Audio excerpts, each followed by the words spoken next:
ফ্যামিলির সবাইকে খুব খুব বেশি মিস করছি। আর সেদিনই ঘুরে আসলাম, তবুও কেন জানি মন ভরে নাই। আসসালামু আলাইকুম এভরিওয়ান, সবাই কেমন আছেন? আশা রাখছি আপনারা সবাই ভালো আছেন। আমি শিমুস ব্লগ থেকে নিয়ে আসলাম নতুন আরেকটা ব্লগ ভিডিও নিয়ে।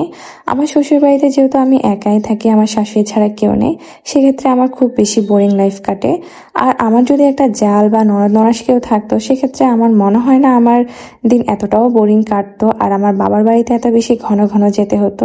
আর আমি যখনই বাবার বাড়ি যেতে চাই, আমার হাজবেন্ডের কাছে আবদার করি, তো সেক্ষেত্রে কখনোই আমাকে মানা করে না। সে বোঝে যে মানসিক শান্তি বড় শান্তি।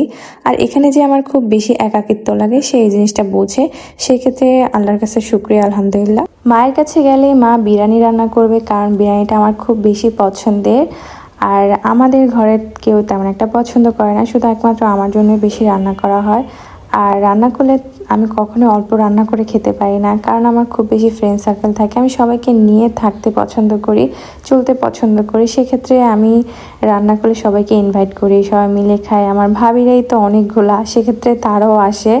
আর আমরা সবাই যখন একসাথে হই তখন খুব বেশি আনন্দ করি, হই হুল্লোড় করি। আমাদের ফ্যামিলিটা খুব বেশি আনন্দময়।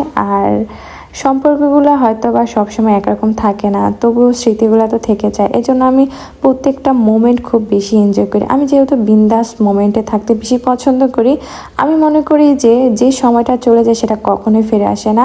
সো যেই মোমেন্টে আমরা থাকবো সেই মোমেন্টটা অবশ্যই উপভোগ করার চেষ্টা করি, আর করবো ইনশাল্লাহ। আমি একা একা থাকতে পারি না, বিধায় আমাকে একটু বেশি ঘন ঘন বাবার বাড়ি যেতে হয়। আর বাবা বাড়ি সবাই যেহেতু একসাথে থাকলে খুব বেশি ভালো লাগে। আমার মতে ঝগড়া হবে, ঝামেলা হবে, আবার সবাই মিলে যাব, আবার সবাই মিলে আনন্দ করব। আর আমার কেন জানি আমার থেকে বয়সে ছোট তাদের সাথে খুব বেশি ভালো বন্ডিং হয়। এই জন্য হয়তো আমি মানসিকভাবে কখনোই বড় হতে পারিনি, এখন আমি ছোট্টই রয়ে গেছি। সবার কাছে বড় থাকলে আমি আমার হাজবেন্ড আর বাবা মায়ের কাছে কখনোই বড় হতে পারি নাই। আমার হাজবেন্ডের সবসময় একটাই অভিযোগ থাকে, তুমি বড় হও, এখনো বাচ্চাদের মতো করো না।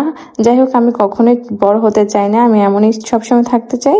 আর আমি মনে করি আমি যেমন আছি তেমন থাকলে আমি নিজেকে সবসময় খুশি রাখতে পারবো। আজকে পর্যন্ত আল্লাহ হাফিজ, সবাই ভালো থাকবেন।